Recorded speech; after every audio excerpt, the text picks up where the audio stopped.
Hey there, Alejandrina here.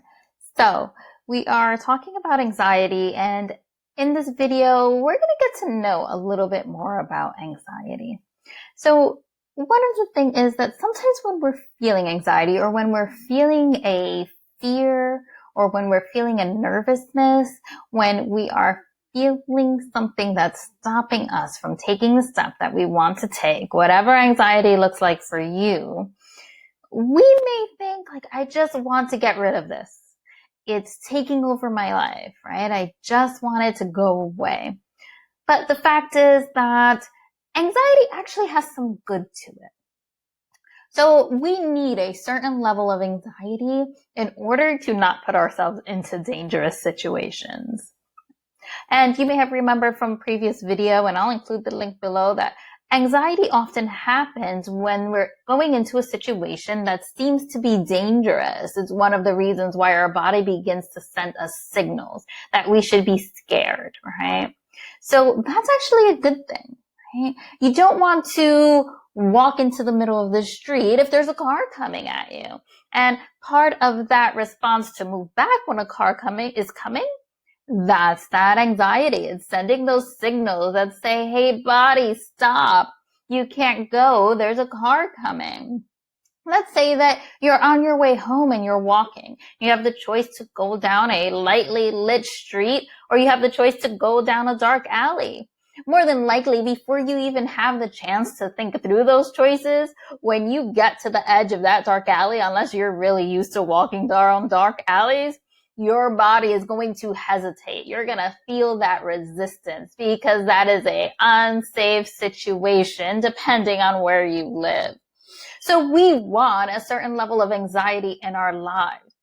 Sometimes we spend so much time looking at anxiety as this enemy that we're trying to get rid of completely that it becomes overwhelming and we almost stop moving forward in that quest.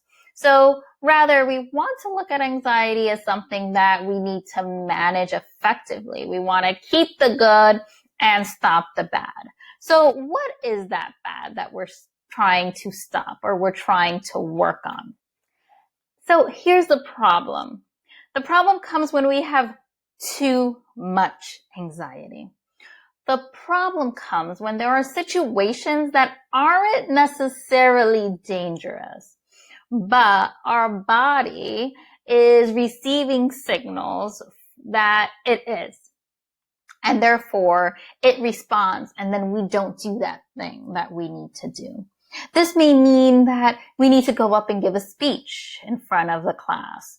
This may mean that we need to make a really important business call or a really important call to a friend. This may mean that we're excited about doing something new and the anxiety is so much that we don't do it. It may mean that it's hard to go to the store, to the supermarket, right? So the problem becomes when we're getting these signals that something is wrong when really it's not something dangerous. It's just that something new or is stressful. So that's a pretty good line for yourself. And what are those things that anxiety is helping me with in terms of I really shouldn't be doing that because it's dangerous? And what are those things where our mind is going into overdrive, right? It's working a little bit too hard in order to solve a problem that's not really there. Like this is dangerous when in actuality, not really dangerous, maybe just a little bit scary. So it's important to have that distinction when we're thinking about anxiety. Can you think of some times where anxiety has been helpful and having a healthy fear of doing something has been beneficial in your life? And can you think of some times where it's gone a little bit too far and it's really stopped you from doing some of the things that you know would be helpful and beneficial for you to do? Let's talk about it.